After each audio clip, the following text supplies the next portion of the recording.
What's up, guys? Welcome back to the channel. What we're going to be today, we're going to be tearing apart the semi truck, starting to tear it apart at least. So the plan is for the semi, excuse me, we're going to be actually tearing the whole thing apart. We're going to try to replace the crank or get the crank machined. Actually, I got to make a few phone calls. So I'm like holding back like pressure in my chest, and you know the pressure you get, you're like, you try to get that thing out, you just can't get it out in time, blah blah, yeah, whatever. But yeah, so basically what we're probably going to start doing here is probably start taking off like the intake system here, that off. I don't know if we're going to take this off. This intercooler is actually all metal. Like this is all metal. I don't know if I got to drain the EC, which, you know, it's this little guy here, which goes to big lines down there somewhere. Take off the intake side, take off the exhaust thing here, the EGR or whatever you want to call it. Now that you got over here, which we don't know if we're going to tackle into it just yet, but I want to, is the turbo system. I want to kind of remove it. I want to see if I can remove it right now, because that'd be nice. But yeah, it's probably get this pipe off, you know. If I don't get it off, then we'll just like put some saran wrap around the openings wherever I don't get done. Yeah, other than that, that's pretty much it. We may take some like the alternator stuff off. Maybe just start getting all this little itty bitty stuff off. You know, the little more itty bitty stuff are off, the more you can see the bigger picture of the whole thing. So that being said, let's see what we can get done and see what we take off and see what the hell is even going on. Ow, friggin' that hurt. Yeah, never mind. Well, let's get to work. Alright guys, so listen, I'm going to do something a little different this time around, as if besides being a much longer video, and my dog was ripping out my cord in my computer, which would die instantly if she did. We're going to do a little talk over it. I'm probably going to like just pause a little bit, let the video go on a little bit here and there, but then kind of just talk about certain things and kind of do a little more talking, and then kind of just, you know, you guys just watch me work on this motor, because not really too much interest about it, but we can at least talk and discuss some things about the diesel engine. So listen, sadly this engine does have like we had blown crank in it. Like I said, we are still gonna try to get it machined. I should actually probably give some calls right now and try to see if I can get a machine shop to find a guys. I called a few of them. I couldn't find anyone who could actually machine the crank or even recommend me somebody. They usually send out to Ohio, the one place, or two places even said the other one place said, oh, we had one, but he literally just closed like 6 months ago. He's gonna sell me his machinery, and I never took it. And he was like, I kind of regret it right now. I'm like, yeah, me too right now. And we laughed about that. But yeah, so listen, this engine is really not too bad. It's very simplistic engine. Basically, hold on, is that my dogs are fighting? So with that being said, after my dogs just got done fighting each other, not really fighting, but yeah, so these are very simplistic engines. They're, you know, literally, so the difference between a diesel engine and a gasoline engine is basically really the ignition to it. Diesel engines don't have spark. They literally just work off high pressure, and basically that combusts the fuel. Just the pressure and heat combusts the fuel inside of a diesel. A gasoline engine, as most of you all know, it uses spark. As the piston comes up, compresses the gas. The gas can ignite, but you don't want it igniting because that'd be something called pre-ignition, which is not good, which causes knock, which is not good because there's a lot of issues that come with that. On diesel, it was the same exact thing. The compression is what ignites the gas with the heat, of course, in the cylinders, which is why you have something called glow plugs, but they're only activated on the very first startup of the engine, and they turn off for the whole time until another cold start. But the way it works is basically, as the piston comes up, it gets into the compression cycle. Now, I'm not a whole expert on this, but as of what I know, and this is basically how it does work. You can find more information if you Google it on exactly how it does it. But basically, it comes up as a compression ratio. It hits that compression, that really high compression mark. The injector will shoot the diesel into the cylinder, and basically right there it ignites it, and there you go, pushes piston down. No spark involved, just ignites on its own. Which another thing which I never knew about diesels was also there is no throttle body. I don't know if you ever knew that, but there's no throttle body on diesel. It is full throttle all the time, and that's because actually apparently diesel engines don't really care about a fuel to air ratio. Which another thing I always wondered why diesel engines can actually, it's something called basically a runaway engine. What diesel engine can do is literally a diesel engine can actually like run away on itself. And literally the ending result is usually always it blowing itself up. Now I always wonder how that works. I'm like, wait, can you just close the throttle and it cuts the air to the engine, right? You know, at least somewhat, you know. But now it makes sense because there is no throttle body. So now it's full throttle. So when your turbo seal leaks into the intake, it is actually more of a bigger deal because basically now you're feeding the diesel engine fuel. Basically now. So even if you let go of the gas pedal and lowering down the, what do you call it? Actually, yeah, how does that work? Very interesting. I guess it just controls how much fuel.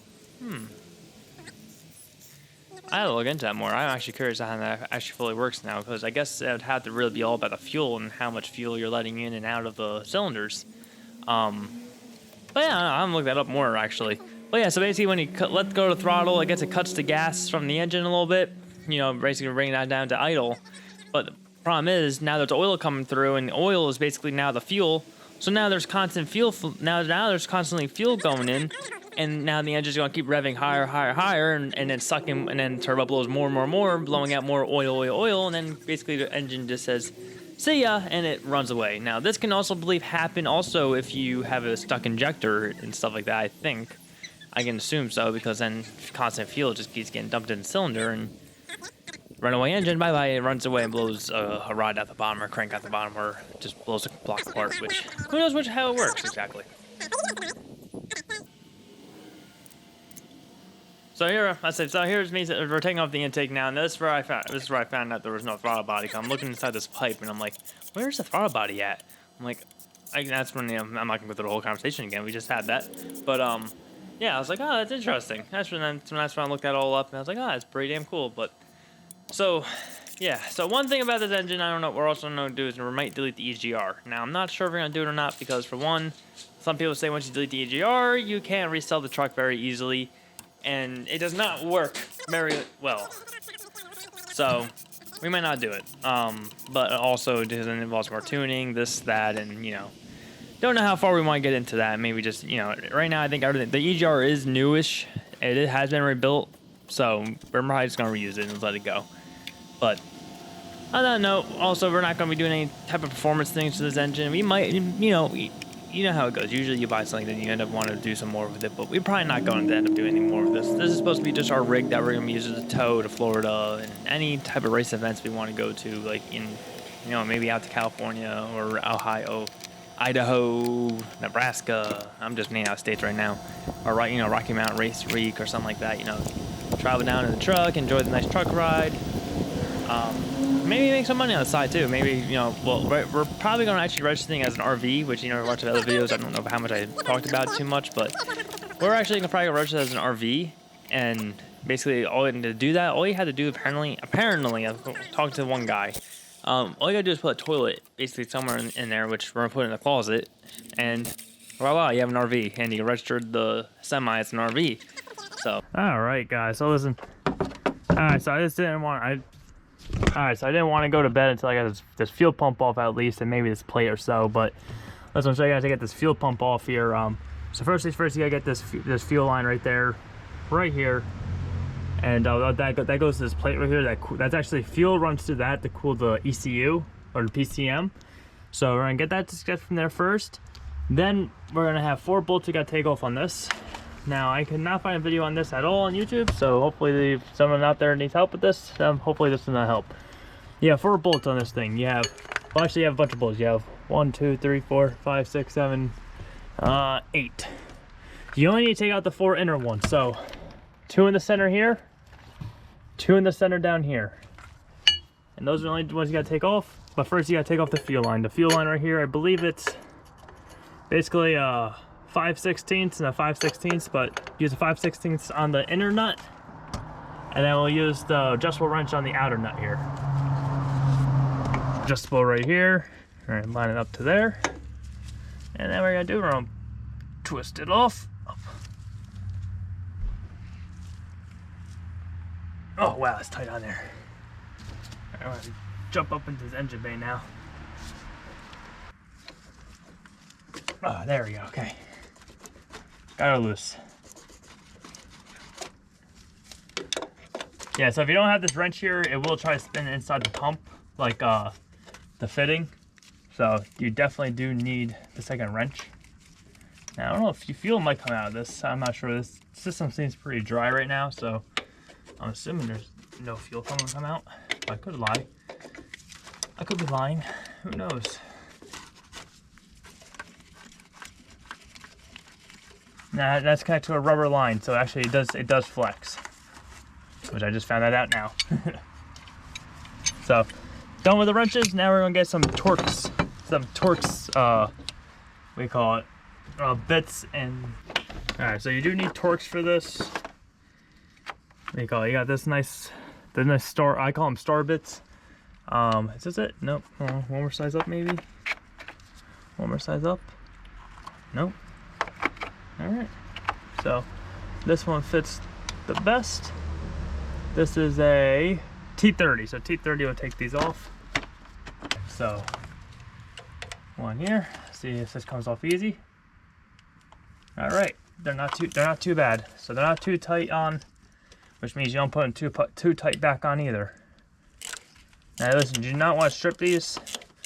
Bad day if you want to strip one of these ones out. I'll tell you that much right now. So make sure when you turn, that thing is straight. You're turning it, not stripping it. Right there, it started twisting it, which is not good. It's always the last one, is right? The last one always wants to give you a pain in the ass. You guys, so this also might be a T35. I don't have a T35, so I can't confirm that, but I use a T30. Definitely, if you have a T35, try give it a shot. I think it probably fit a little better than a T30, or it'll fit snugger. But you do not want to strip these out. If you strip these out, you're gonna have a hell of a time getting them out. So I said this bolt here, there's one bolt right here, one bolt right here, one bolt right here. So, and like I said, this right here, like I said, that's 15/16 and an adjustable wrench, which I think this is a 15/16 as well. So, or if you have a metric, a big, like a 24 metric probably work as well. Said this line is flexible, so you can bend it. Just don't over bend it, because how old the system is, it may break. Who knows, right? All right. So then, now this here, it's attached to the cam, or the cam for the timing of the injector. So you just got to, there's no timing to it. It's just stuck to them somehow, which I'm not sure. I never took one of these apart, to be honest with you guys. Here's the long bolts. Let's see if we can get them all out.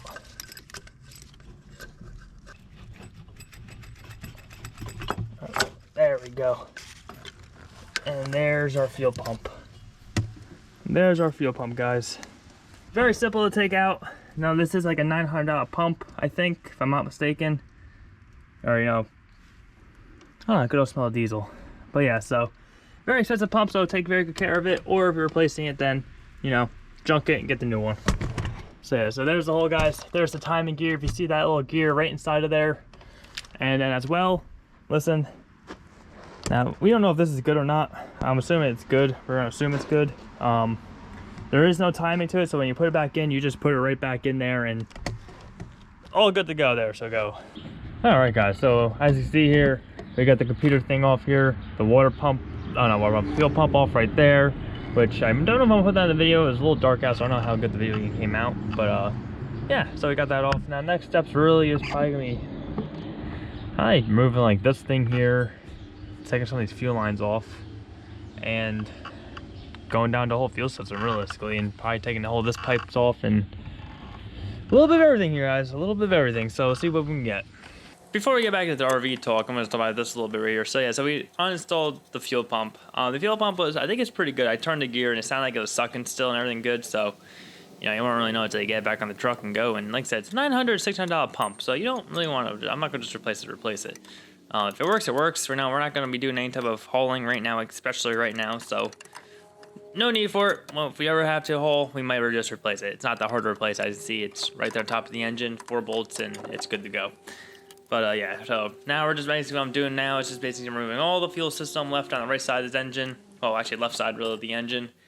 And then eventually we'll move over to the, now I do stop at a certain point. I don't go all the way down because that's the block and I can take some things off of the block. But I also got to wait to take off some things until I get the front off and stuff. So we stop at some point. And then also some things I can make easier to take off when I take the head off. So something I did leave, but 9% of it is gone from this side and everything. And pretty much everything came off pretty easy and nothing was too much of a headache. But yeah, so back to the semi being an RV. So the semi can become an RV, like I said, with just a toilet. Hopefully it's cheaper to register and register insurance and everything like that. It'll be cheaper.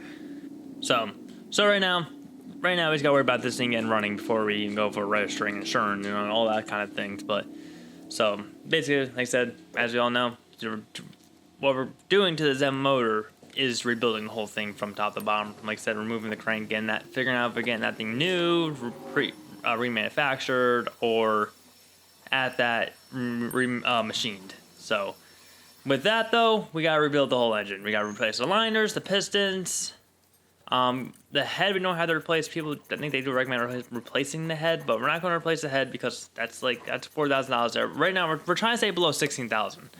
Honestly, it's probably going to cost about $8,000 to $12,000 to rebuild his engine, and that would be the hope of it. Now, tactically, are we going to use all Cummins parts? Probably not, because for one, we're not going to be driving this truck to its freaking grave. Well, we might drive it to its grave, but we're not going to be sitting there on the road and needing that reliability of Cummins parts or something like that. So we can risk a little bit of going aftermarket in certain things that we can go a little cheaper on. Now, certain things you don't want to go cheap on, like for one thing is turbos, unless you're doing some aftermarket kind of thing with the engine. Then aftermarket turbo can't really hurt at all. And in either way, I think aftermarket turbo can't really hurt, but you need tuning for. Because these use like a geometric turbo system where it's like it adjusts it's adjustable turbo basically. Basically, it can adjust to like different stresses and stuff like that and work and optimize the use of the turbo. So I don't think you can just replace the turbo on these things anyways without doing a tune. Which, like I said, we're not going to go that route. We don't want to change out too many things on this engine. Like I said, the EGR is new in this thing. So I would like to do a delete on it, but I've heard some bad things about doing it, but I don't know if those bad things, that's just people saying bad things because it's just EPA shit. And, dealing with that. I know, exhaust, there's nothing healthy about it, an engine sucking up its own exhaust. Which is what an EGR is. The EGR exhaust gas, recirculation. I was right, exhaust gas recirculation. And listen, do you eat your own poop? Do you eat your own pee? No, it's bad for you. So why the hell are you feeding this engine why are you feeding these engines their own poop? They're literally pooping it out, trying to get rid of it, and you're just recirculating. Yes, sir, maybe there were some good things that came out with it. But guess what? I'm not gonna go eat my own. I'm not gonna go in the toilet and start eating my own thing because look, that piece of corn. That corn. Look at that corn. I need to eat it. No, God, it's so disgusting. I can't believe I just said that. Oh God, it's terrible. The imagery. We don't go that far anymore. But so listen, I don't like some EPA stuff. Listen, I'm all for protecting the environment. I'm all for it. Listen, who wants to live in a freaking world of breathing in soot, this, that, and all that shit? But listen, I love my cars. Listen, to me, cars don't pollute that much anymore. They're not like they used to be. Fine, come out of the factory, fine, throw this shit on them. But if I want to delete my things off my car, I should be allowed to. I bought this car, especially nowadays. Listen, you're spending $30,000 on a car, $80,000 on these things, especially diesels. Diesels are the one I feel like are most affected by all this EPA stuff, which they are. It's like if I want to do something for this to make my life, like just small percentage of us that do this from the whole world out there, it's like we're not gonna hurt anything. Generally nowadays people don't want the diesels really puffing out smoke because what that means? That means you have too much fuel going through your system. You're burning. You're wasting fuel, and you're also hurting the engine in a way. I think you're washing the cylinders with too much fuel. It's like you're washing it through the exhaust and going through the turbo. It's like it's not good for the turbo either, probably. So listen, most of us want it to run clean because it runs better. Alright guys, so listen, I just got the fuel thing here all disassembled. I got this pipe off, that thing off, that thing off. This is what we got now here going. The camera did die, that's why you guys didn't get to see it all be taken apart fully. But this thing goes off easy. You just got 1, 2, 3, 4, 5 bolts. It literally just drops down after you take off. That line, bunch of wires. I took the pump off. I mean the fuel filter over there that has to come up anyways. I think that was a fuel line there too. But yeah, so I got it all off. So now next, what we're gonna do, we're going to the other side. I think other than the compressor, which I don't know if I'm taking this off yet, I may leave it on here just for now until I don't know. I'm gonna see if I can take the head off without moving it, because this will help me rotate the engine. But as well, I need to see what I can do about this thing here, because this has the power steering. This has the power steering and everything, so, you know, the fluid, blah, blah, I'm gonna clog up these pipes to make sure nothing gets in them, as well as nothing don't leak and leak all over the ground. Because then, EPA might want to come after me for polluting the ground, which I've already dropped some diesel fluid on the ground, so I already polluted the ground here. Oh well. So this side is a lot more simpler looking. So he's got the belt system here, got the turbocharger here, which I'm probably gonna get this turbocharger off actually. I'm trying to maybe just go for that. But I think first I'm gonna start with getting this airbox off, all these lines off, and then we'll see what we can do about the turbo here. So I just got the antifreeze drained up. We have about 5 gallon, 10 gallons in. I'm assuming probably a gallon, maybe 12 gallons right there. So 12 gallons we poured out of this thing. I don't know, I thought there was supposed to be 13 gallons, but maybe it was a little low on antifreeze, who knows. But alright, so we're gonna start getting together, start getting the air box off, and then work our way down the air pipes and all the other stuff, whatever. I don't know how exactly I'm doing this yet. Alright, so now we're getting back to work on this. Now listen, I wasn't actually going to do this that day, but then I decided to. I was like, you know what? I really want to get this turbo off. I really need to see this turbo off. Because listen, it's a huge ass freaking turbo. Who does not want to grab this turbo and hold it in your hand and be like, I got all the boost, literally. Yeah, as I was taking this thing off though, I did hurt my hand because the thing is heavy. I'm assuming it's probably about 40 to 60 pounds between there. Like, you know, it's not like heavy, but it's heavy. You know what I'm saying? Let's say this. It's heavy for when it falls off the motor and it falls in your hand right on the frame. It hurts. It hurts. It's heavy enough to say, ow, I just crushed my hand literally between the turbo and the frame, and thankfully it didn't drop too far. If it dropped any more further, it probably could have broken my hand, to be honest. But it just went, kicked my hand, and you'll hear in the video. There's a part where you hear me go, whatever I did. But, yeah, so yeah, I decided to get this off. Now, I believe the GoPro didn't record all of this whole segment, so towards the end, I actually think no.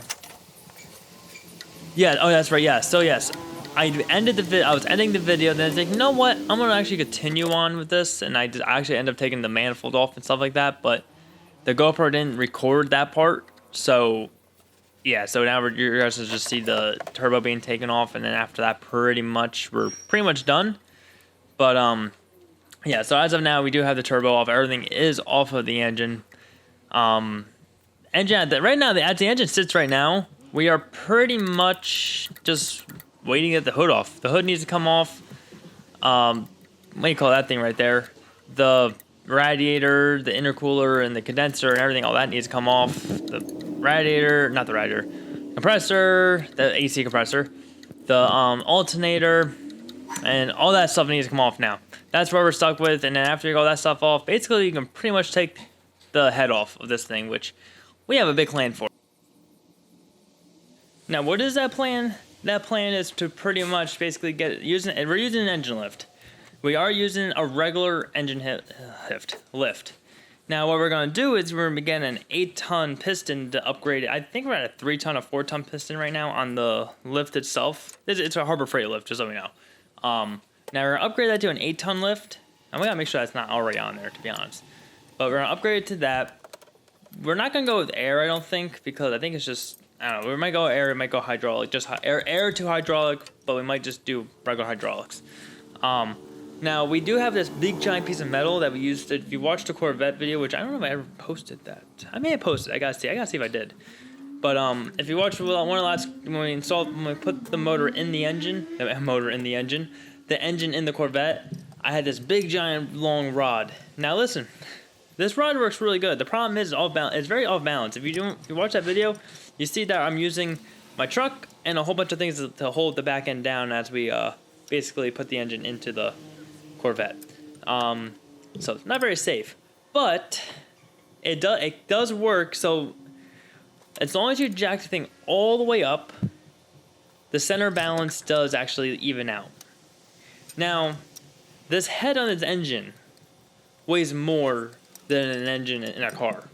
Actually, it probably weighs more than the Corvette engine, so we're really gonna have to be careful how we do this. And yeah, I might need to figure out a way to extend the legs on this lift, because yeah, it's pretty bad.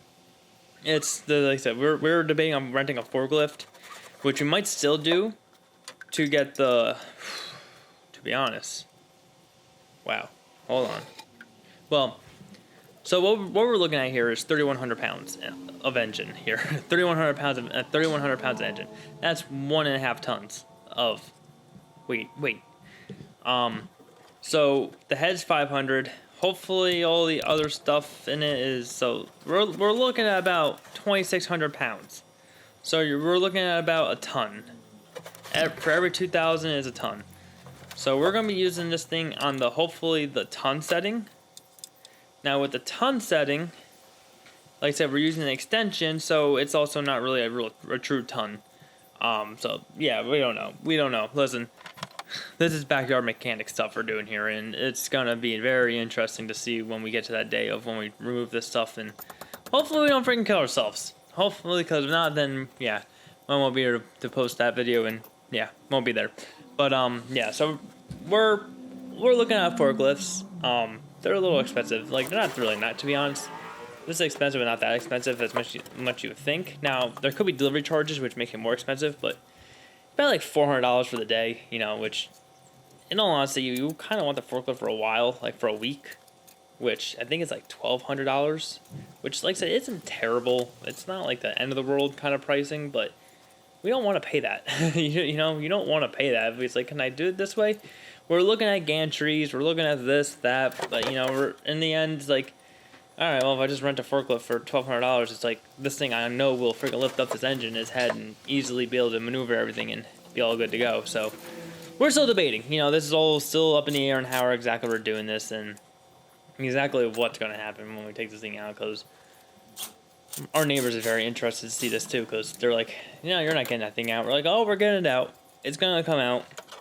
If it's going to come out, and is it going to come out perfectly? Who knows? But we're going to get that one way or another. Now, once we get the engine out, that's a whole nother story of what's going to happen after that.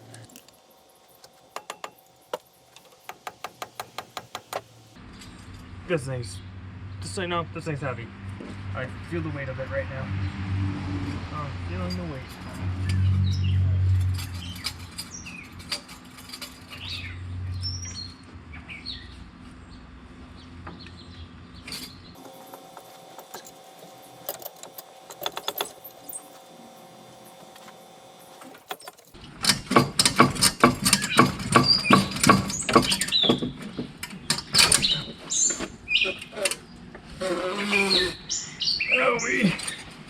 Wow, that hurt. Okay.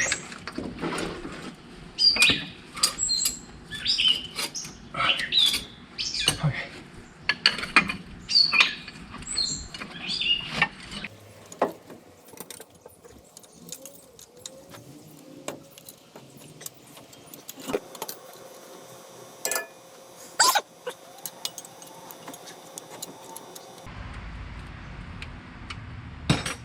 All right. Here she comes. Here the big girl comes. Oh, wow. Let's see how this. Oh yeah. Oh, we're leaking fluid. Oh,